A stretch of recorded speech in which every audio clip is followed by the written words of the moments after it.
السلام علیکم ورحمۃ اللہ وبرکاتہ۔ بسم اللہ الرحمن الرحیم۔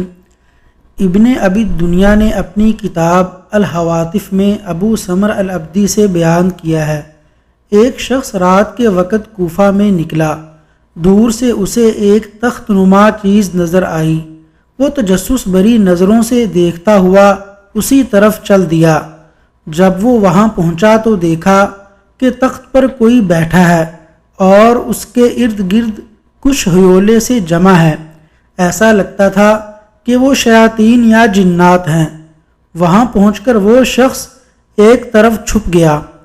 تخت پر بیٹھنے والے ان کے سردار نے حاضرین سے کہا، میں عروہ بن مغیرہ پر کیسے قابو پا سکتا ہوں؟ ان میں سے ایک کہنے لگا، میں اس کام کی ذمہ داری لیتا ہوں۔ سردار کہنے لگا، یہ کام فی الفور ہونا چاہیے۔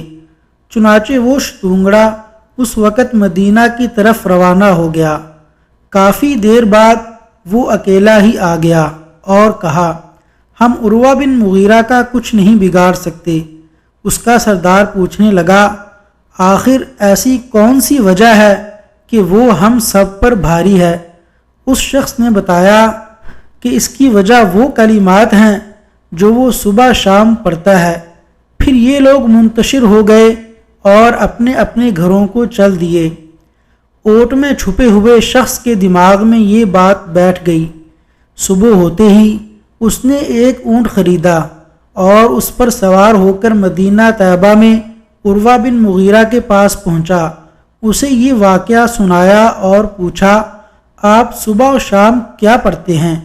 عروہ بن مغیرہ نے بتایا، میں صبح شام یہ کلمات پڑھتا ہوں، اصبحت آمنت باللہ وکفرت بالجبت والطاغوت واستمسکت بالعروۃ الوثقی لا انفصام لها واللہ سمیع علیم۔ ترجمہ، میں نے اس حالت میں صبح کی ہے کہ میں ایک اللہ پر ایمان رکھتا ہوں اور بتوں، شیطانی قوتوں اور طاغوت کا انکار کرتا ہوں۔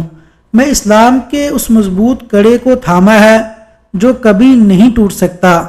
اللہ سننے والا اور جاننے والا ہے۔ وصلی اللہ علی نبینا محمد وعلی آلہ واصحابہ اجمعین۔